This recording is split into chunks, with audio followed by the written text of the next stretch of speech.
Assalamualaikum warahmatullahi wabarakatuh. Ohayo, konnichiwa, konbanwa. Perkenalkan, saya Tasya Anggraini dari kelas 5 BL1R dari jurusan S1 Akuntansi. Pada video kali ini, di bawah bimbingan Pak Nusyirwan Eskom MM selaku dosen pembimbing di mata kuliah e-commerce, saya akan menjelaskan apa itu e-commerce, marketplace, dan online shop. Dan saya juga akan menjelaskan perbedaan dari e-commerce, marketplace, online shop dari beberapa aspek, yaitu ada aspek biaya, tingkat kesulitan pembuatan, promosi, jenis barang, persaingan, jumlah produk, kepercayaan, kesetiaan konsumen, serta data konsumen. Yuk simak video berikut ini. Nah, pada pembahasan pertama kita akan membahas apa sih itu online shop. Nah, online shop adalah toko online yang dimiliki oleh satu penjual atau satu perusahaan. Nah, biasanya online shop ini berfokus kepada media sosial seperti TikTok, Instagram, Facebook, dan Twitter. Penjual memiliki kontrol penuh terhadap penjualan, seperti pemasaran, pemesanan, pengemasan, pembiayaan stok, dan juga pengiriman. Pada online shop, mereka juga memiliki kontrol penuh atas nama ataupun brand toko. Dan biasanya online shop ini bergerak sesuai dengan keinginan pelanggan. Selanjutnya adalah manfaat dari online shop. Nah, yang pertama adalah pengalaman belanja yang lebih luas atau lebih praktis. Yang kedua adalah kita bisa memesan produk dari tempat yang jauh. Yang ketiga, kita mudah untuk membandingkan harga. Maksudnya di sini jika kita membuka produk A dari toko A, kita juga bisa membuka produk yang sama dari toko yang berbeda hanya lewat gadget. Nah, selanjutnya adalah kesempatan mendapatkan promo atau diskon lebih besar. Seperti misalnya itu di Shopee, kita biasanya ada yang namanya 11.11 dan 12.12. Dan yang terakhir adalah privasi konsumen itu sangat terjaga. Selanjutnya adalah kekurangan dari online shop. Yang pertama adalah resiko keamanan yang perlu dipertimbangkan. Maksudnya adalah karena ini adalah toko online shop dan dia memiliki websitenya sendiri, tokonya sendiri, maka yang memegang data-data pelanggan itu adalah dari perusahaan. Maka ada kemungkinan terjadinya kebocoran data dan juga adanya diskon data. Yang kedua, itu adalah barang yang dipesan tidak sesuai dengan display, di mana ada banyak sekali kasus di mana kita memesan barang, itu barang yang datang tidak sesuai, seperti dari warnanya, bahannya, dan ukurannya. Dan yang terakhir adalah pengiriman yang lambat. Kita masuk ke contoh dari online shop. Kita ambil dari Erigo. Erigo adalah brand lokal yang menjual sweater pria dan wanita. Biasanya Erigo ini memamerkan produknya pada akun Instagramnya dan juga melalui website pribadi mereka. Nah, yang kedua itu adalah Kopi Kenangan. Kopi Kenangan ini merupakan sebuah kafe yang menjual kopi baik kemasan maupun merchandise. Biasanya dia menjual melalui websitenya dan juga melalui Instagramnya, yaitu Instagramnya catatancoffee.id. Nah, untuk poin kedua kita akan membahas apa itu e-commerce. Nah, e-commerce atau electronic commerce atau perdagangan elektronik adalah sebuah model bisnis atau perdagangan yang dilakukan secara online dengan memanfaatkan internet. E-commerce, aktivitas penjualan, pemasaran, dan pembelian dilakukan semua menggunakan internet. Hampir setiap barang atau jasa dapat diperdagangkan di e-commerce seperti gadget, terus tiket transportasi, jasa, terus desain, dan sebagainya. E-commerce umumnya membutuhkan beberapa sarana seperti website, aplikasi, serta payment atau aplikasi pembayaran. Untuk menyelenggarakan transaksi barang dan jasa sarana online. Singkatnya, e-commerce adalah payung besar yang mencakup online shop dan marketplace. Nah, selanjutnya kita akan ngebahas jenis-jenis dari e-commerce. E-commerce sendiri terbagi menjadi 6 jenis, yaitu ada B2B, B2C, C2C, C2B, B2A, C2A. Nah, yang pertama adalah B2B, business to business. ini adalah penjualan yang dilakukan oleh perusahaan antar perusahaan. Contohnya adalah perusahaan yang memasok ban, kaca, atau mesin kepada perusahaan otomotif. Nah, yang kedua adalah B2C, business to consumer. Ini berarti perusahaan langsung menjual hasil produknya kepada konsumen. Contohnya itu adalah platform Netflix menawarkan konten berlangganan kepada individu. Yang ketiga adalah C2C, consumer to consumer. Ini berarti adalah konsumen langsung menjualkan produknya kepada konsumen lain. Contohnya seperti situs eBay yang membiarkan individu menjual barang bekas, second, ataupun barunya kepada konsumen lainnya. Nah, yang keempat adalah C2B, consumer to business. Ini berarti konsumen menjual hasil produk atau jasanya langsung kepada pihak perusahaan. Contohnya adalah seorang freelance designer menawarkan websitenya atau hasil desainnya kepada perusahaan. Selanjutnya itu adalah B2A, business to administration. Ini biasanya digunakan oleh perusahaan-perusahaan yang mempunyai urusan kepada pihak negara. Contohnya, perusahaan akan membayar pajak secara online melalui platform yang disediakan oleh pihak pajak, yaitu Direktorat Jenderal Pajak atau DJP. Nah, yang terakhir itu adalah C2A, consumer to administration. Ini sama dengan B2A, hanya saja bedanya ini dilakukan oleh individu. Jadi, contohnya adalah pembayaran pajak, BPJS, BPJS Ketenagakerjaan, ataupun kesejahteraan secara online. Selanjutnya adalah manfaat berjualan di e-commerce. Nah, yang pertama itu adalah operasional 24/7 dan memudahkan untuk diakses. Yang kedua adalah bisnis memiliki fleksibilitas dalam menawarkan berbagai pilihan produk dibandingkan toko fisik. Yang ketiga, biaya investasi relatif lebih murah dibandingkan dengan toko fisik karena sebagian dari e-commerce tidak membutuhkan sewa toko ataupun pembayaran karyawan. Selanjutnya, pelanggan bisa berasal dari mana saja, jadi tidak terpatok kepada satu daerah ataupun satu kota. Selanjutnya, lebih mudah dalam menargetkan pelanggan. Karena jika melalui aplikasi atau melalui suatu platform, maka itu jangkauannya akan sangat luas dibandingkan dengan toko fisik. Dan yang terakhir, memberikan pengalaman belanja yang dipersonalisasi, mulai dari pencarian di situs hingga menetapkan harga dan merekomendasikan produk. Nah, selanjutnya adalah tantangan dalam menjalani bisnis di e-commerce. Yang pertama adalah persaingan. Karena ini adalah situs penjualan yang dilakukan secara online dan sangat mempermudah untuk UMKM ataupun perusahaan-perusahaan kecil ataupun perusahaan-perusahaan yang baru ingin memulai, maka banyak sekali orang mencoba untuk melakukan penjualan secara online. Maka ini mengakibatkan persaingannya sangat ketat dan sangat banyak. Nah, yang kedua adalah keamanan dan perlindungan data. Karena ini melakukan situs online, ada banyak kemungkinan terjadinya kebocoran data dan di-scam. Yang ketiga adalah logistik dan pengiriman.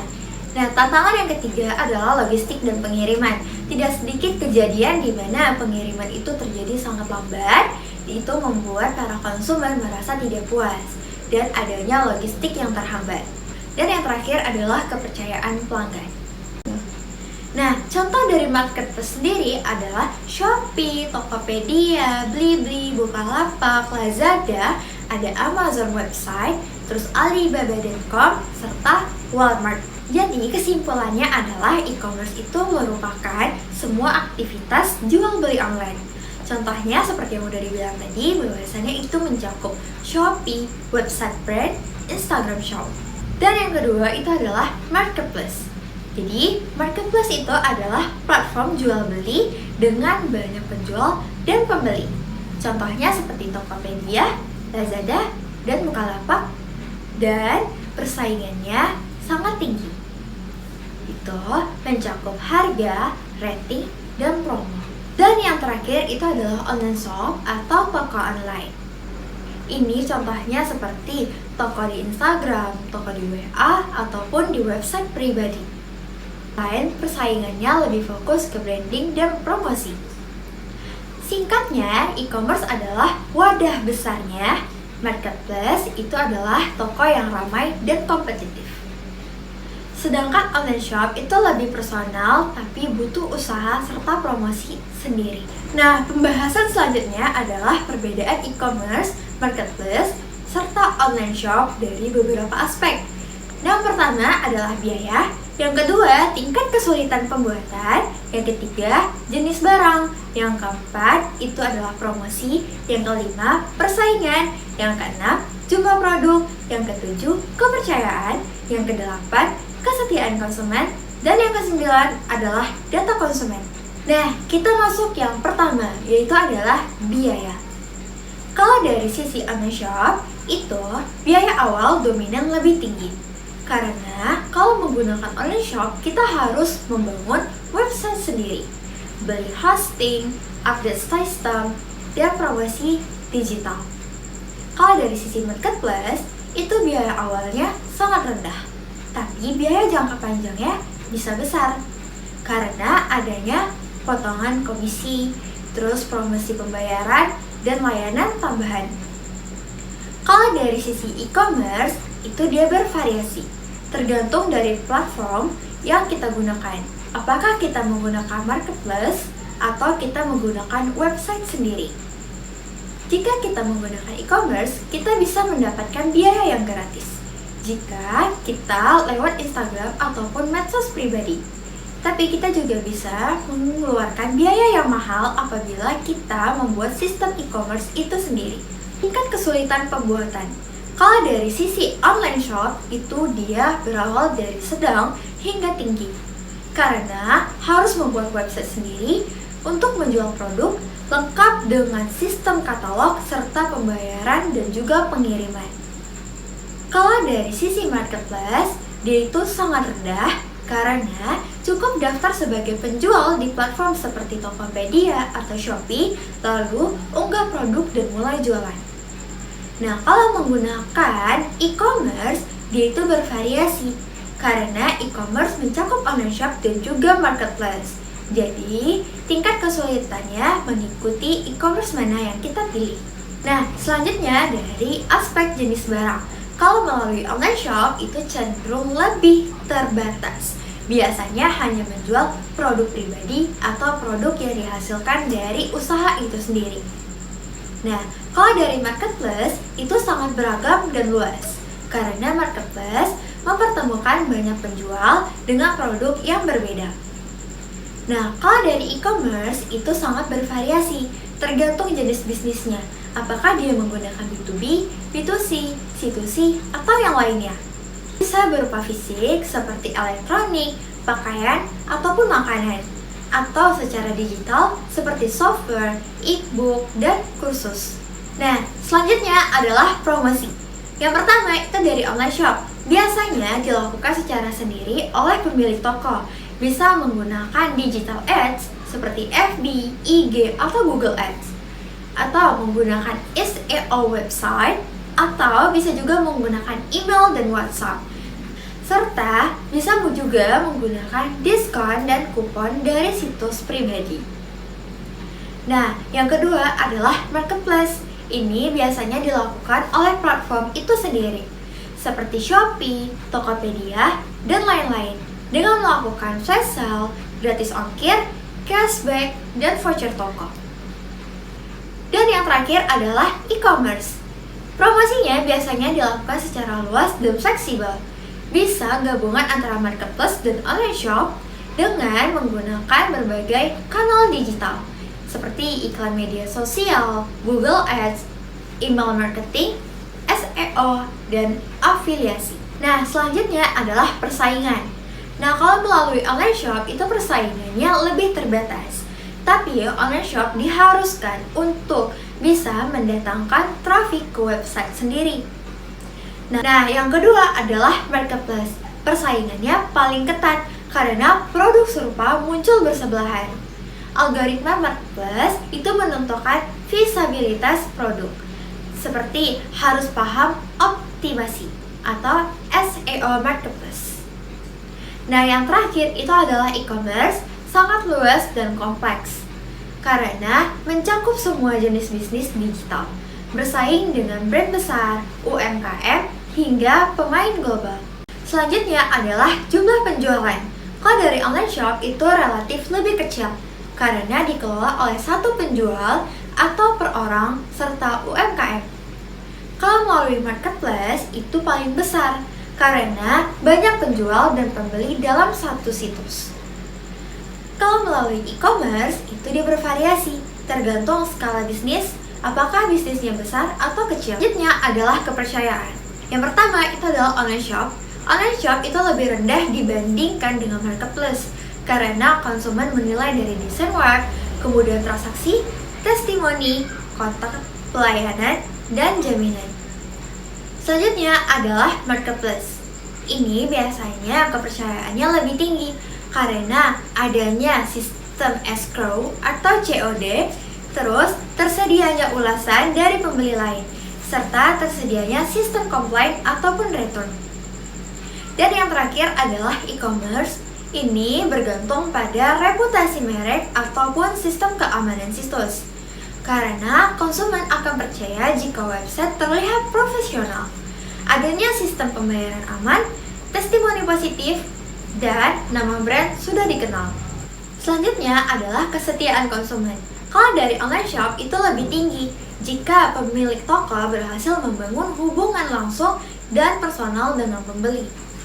Dan yang kedua adalah marketplace, itu biasanya lebih rendah. Konsumen bisa dengan mudah pindah ke toko lain di dalam platform yang sama. Dan yang terakhir adalah e-commerce, ini relatif rendah jika tidak memiliki brand yang kuat, bergantung pada kualitas layanan, serta kemudahan transaksi dan keamanan data.